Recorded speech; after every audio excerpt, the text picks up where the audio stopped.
مع احترامي للبامبرز وللبن وفلوس الشبكة، انت مش عايز تتجوز ليه؟ I don't have time. اللوك نار وشرار، خراشي على الحلاوة، خراشي على الدنيا اللي هدتني. مش ممكن، المحتوى طلع مش بتاعي.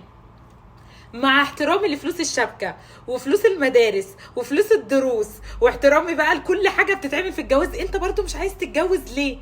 بصراحة كده الجواز بقى صعب جدا، الحياة بقت صعبة جدا، كل الكلام ده بيبقى صعب جدا.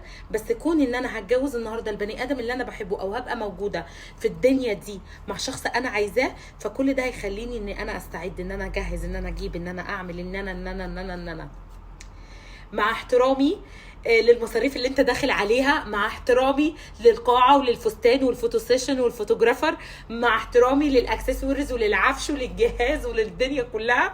بس انت لازم تتجوز، مفيش كلام، لازم تتجوز، كده كده هتتجوز، فالجواز وراك كده كده. فبالتالي لازم تبقى مستوعب ان الجواز لا غنى عنه، غلطه لابد منها. طب انا عشان اتجوز النهارده ما اطلعش، الرحله طويله يا جماعه، الموضوع كبير بجد والله.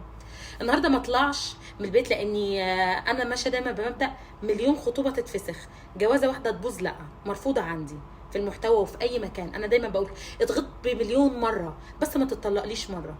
البيت عشان تبني بيت بالحلال بيبقى اصعب بكتير، الحرام ما فيش اسهل منه، انما الحلال بيبقى صعب جدا. اختيار الشخص مهم جدا، البيت، عفش، استقرار بيت. عشان كده بيقول لك بيت واتخرب، الموضوع بيبقى كبير. فعشان كده من الاول لازم ابص على الراجل اللي اخده، مش ابص راكب عربيه موديل ايه، ولا معاه ايفون ولا لا، ولا هو ابن مين في الدوله. انا ببص على الكائن اللي لما الشقه هتتقفل عليا انا هسكن جنب مين، انا سوري هنام جنب مين، انا لو حد خبط عليا الراجل ده يعرف يجيب لي حقه ولا لا، انا هعيش مع مين، انا لو تعبت الراجل ده هيقعد جنبي ولا هيرميني.